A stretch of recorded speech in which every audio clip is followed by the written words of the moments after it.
2 రోజుల్లో కేరళ ఎన్నికలు జరగబోతున్నాయి. బీజేపీ పరిస్థితి ఎలా ఉండబోతుంది? వాళ్ళ ఆసక్తి యూడీఎఫ్, ఎల్డీఎఫ్ మీద లేదు. బీజేపీ ఖాతా తెరవబోతుందా లేదా? బోణీ కొట్టబోతుందా లేదా? ప్రతి ఒక్కరికి దీని మీదే ఇది ఉంది. చివరికి వాళ్ళు కూడా అదే మాట్లాడుతున్నారు. ఎల్డీఎఫ్, యూడీఎఫ్ కూడా. మేము బీజేపీని ఇక్కడ ఖాతా తెరవనయ్యము వాళ్ళు చెప్తున్నారు. కానీ పరిస్థితులు అట్లానే ఉన్నాయా?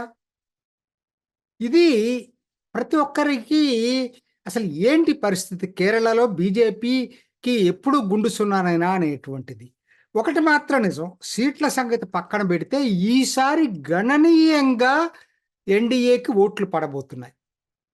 20% పైగా ఓట్లు ఎన్డీఏ కూటమి, అంటే బీజేపీ ప్లస్ బీడీజేఎస్, భారతీయ ధర్మ జనసేన, యచవా కమ్యూనిటీకి సంబంధించినటువంటి పార్టీ ఇది. సో వీళ్ళిద్దరూ కలిసి 20% పైగా ఓట్లు సంపాదించుకోబోతున్నారు. ఇది మాత్రం నిజం.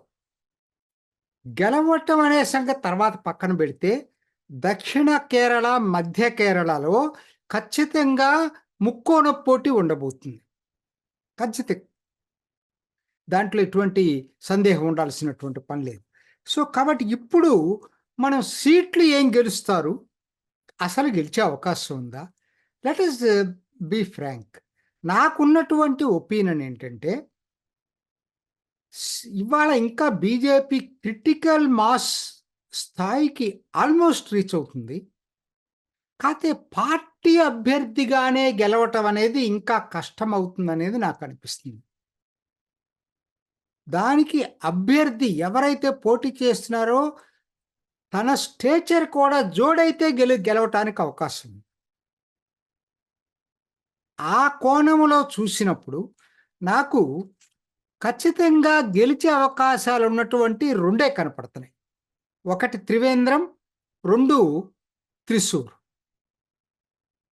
అంటే మిగతా అనొచ్చు మీరు. మిగతా మరి అత్తింగల్లో మురళీధరన్ పోటీ చేస్తున్నాడు. పక్కన అళ్ళపూజలో శోభా సురేంద్రన్ పోటీ చేస్తుంది. పట్టణం తిట్టలో అనిల్ ఆంటోనీ పోటీ చేస్తున్నాడు. సో కాబట్టి ఇట్లా చూసుకుంటే చాలామంది ఉన్నారు, నేను కాదంట్లా. బట్ నేను చెప్పినటువంటి దాని ప్రకారంగా, నాకున్న అంచనా ప్రకారంగా ఈ 2 అయితే గెలవటానికి ఎక్కువ అవకాశాలు ఉన్నాయి.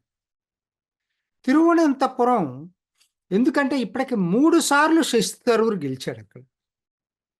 కానీ జనంలో జనరల్గా ఉన్నటువంటిది ఇదేంటంటే, శశి థరూర్ డామినేటింగ్ పర్సనాలిటీ కాబట్టి తను గెలుస్తూ వచ్చాడు. కానీ ఈసారి ఏ పద్ధతిలో చూసినా ఆయన గట్టి పోటీ ఉంటుంది. సరే, పార్టీగా వామపక్షాలు ఎప్పుడూ పోటీ ఇస్తానే ఉంటాయి. కానీ క్యాండిడేట్గా ఈసారి రాజీవ్ చంద్రశేఖరం పోటీ చేయటం అనేది మాత్రం చిన్న విషయం కాదు. ఎందుకంటే రాజీవ్ చంద్రశేఖరు చాలా దూసుకుపోతున్నాడు జనంలో. ఆయన చెప్పే జనాలకు ఎక్కుతా ఉన్నాయి. 3 సార్లు మీరు శశి థరూర్‌ని ఎన్నుకున్నారు. ఏమైంది తిరువనంతపురం? ఎందుకు డెవలప్ కాలేదు? ఎన్నో ఆయన he is quoting several instances. ఏ విధంగా ఇక్కడ నెగ్లెక్ట్ చేయబడింది తిరువనంతపురం అనేది. అసలు అయన్నీ పక్కన పెట్టండి.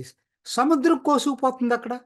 7, 8 సంవత్సరాల నుంచి సముద్రం కోసుకుపోతుంటే పట్టించుకున్న నాథుడు లేడక్కడ.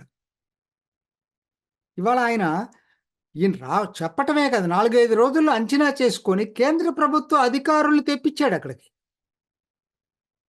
కేంద్ర ప్రభుత్వ అధికారులను తెప్పించి వాళ్ళు విజిట్ చేసెళ్ళారు. అసలు ఏంటి ఇక్కడ పరిస్థితులు అనేది పరిశోధన చేసెళ్ళారు. ఆయన చెప్పేది ఏం లేదు, వాల్ కట్టడం అని అందరూ అంటున్నారు. ఆయన చెప్పేది ఏంటంటే break water is the solution. అంటే సముద్రం లోపల కొంత ఒక వాల్ కడతారు. అంటే ఆ తీవ్రత తగ్గించడానికి, అలల తీవ్రత. అది చేయకుండా మాత్రం ఎటువంటి పరిస్థితుల్లో కూడా మీకు ఇక్కడ ఆగదు సీ ఎరోజన్ అనేది. ఆయన ఇటువంటి చాలా ఐడెంటిఫై చేశాడు. అసలు ఫస్ట్ ఐటీ టవర్ ఇక్కడ వచ్చింది.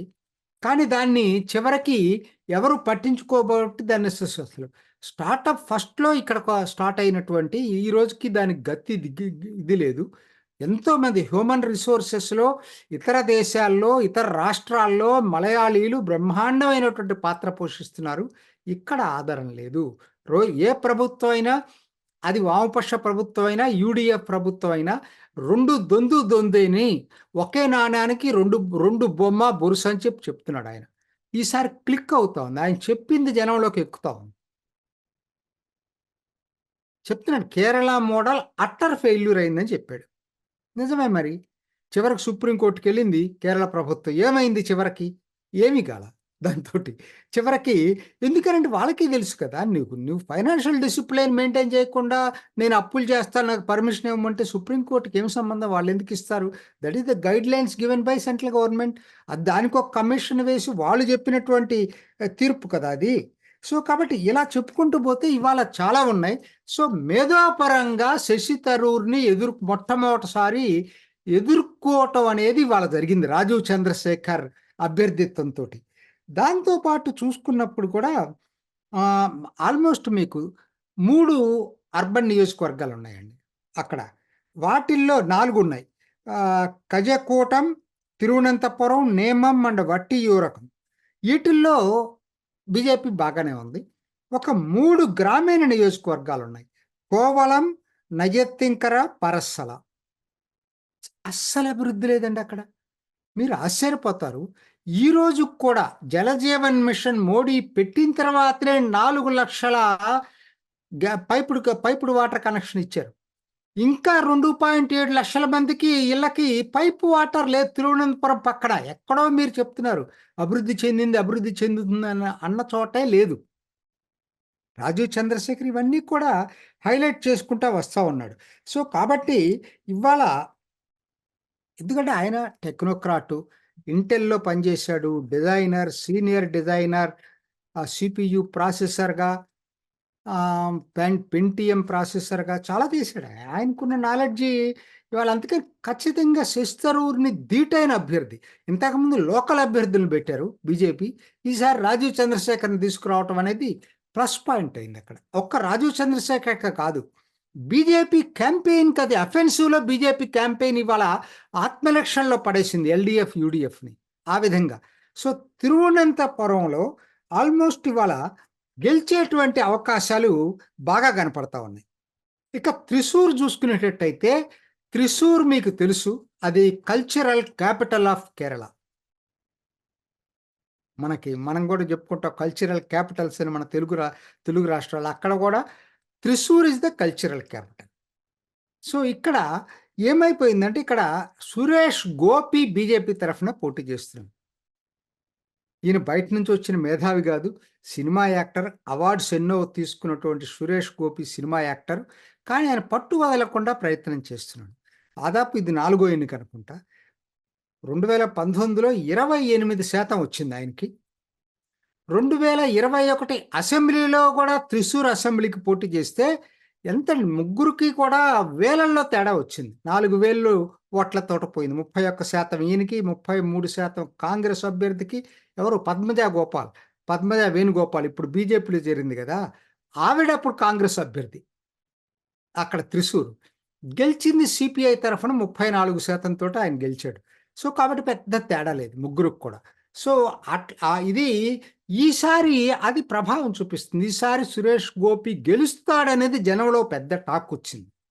ఎప్పుడు ఇటువంటివి కూడా విన్నింగ్ గెలుస్తాడంటే ఒక 2-3% ఆటోమేటిక్గా పడిపోతాయి. ఆ టాక్ బాగా వచ్చింది ఈసారి. ఇంకా చాలా ఉన్నాయి దాంట్లో. అతను ఇక్కడ కూడా ప్రాబ్లం ఏంటంటే ఒక 2 నియోజకవర్గాలు ఉన్నాయి. ఆ 2 నియోజకవర్గాల్లోనే ఎందుకంటే 3 ఈయనకి లీడ్ ఉందని చెప్తున్నారు. ఒక 2 బాగా ఉంది. ఇంకొక 2 స్ట్రగుల్ అవుతున్నారు. ఆ 2 ఏమిటి అని అనుకుంటే ఒకటేమో క్రిస్టియన్ డామినేటెడ్ కాన్స్టిట్యున్సీ, ఒకటే ముస్లిం డామినేటెడ్ కామ్యూనిస్ట్. ఏది? గురువాయూర్. మనందరూ అనుకుంటారు శ్రీకృష్ణుడి ఆలయం గురువాయూరు, జయలలిత కూడా వెళ్ళి అక్కడికి లీడ్ చేస్తుంటుంది. ప్రతి వాళ్ళకి చాలా ప్రసిద్ధి చెందిన ఆలయం కూడా ఈ త్రిశూర్లోనే ఉంది, త్రిశూర్ పక్కన. సో ఈ గురువాయూరు అసెంబ్లీ నియోజకవర్గంలో ముస్లింలు డామినేషన్. అక్కడ బీజేపీకి కొంచెం ఇబ్బందిగా ఉంది. రెండోది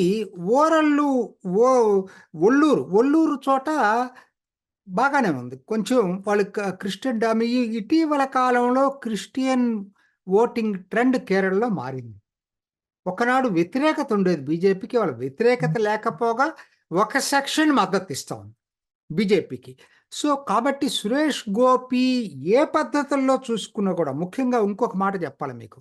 మొన్న జరిగినటువంటి త్రిశూర్ పూరం చాలా చాలా ముఖ్యం వాళ్ళకి.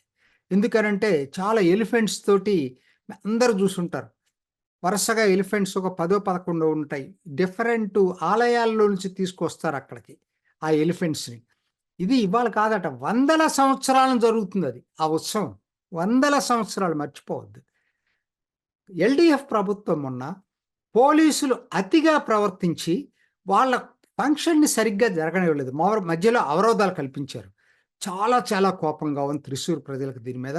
ఎందుకనంటే ఎవ్వరు ఆపంది వందలాది సంవత్సరాల్లో మొట్టమొదటిసారి ఈ ప్రభుత్వం ఆపటం మీద మాత్రం కోపముంది. ఇప్పుడు దానికేం చేస్తుంది ఎల్‌డీఎఫ్, మేం కాదు ఆపింది పోలీసులు ఆపారు. పోలీసులు తప్పు చేస్తే వాళ్ళని శిక్షిస్తామని చెప్తున్నారు. ఎవరినో ఒకరిని సస్పెండ్ చేయటం ఏదో చేసినట్టున్నారు.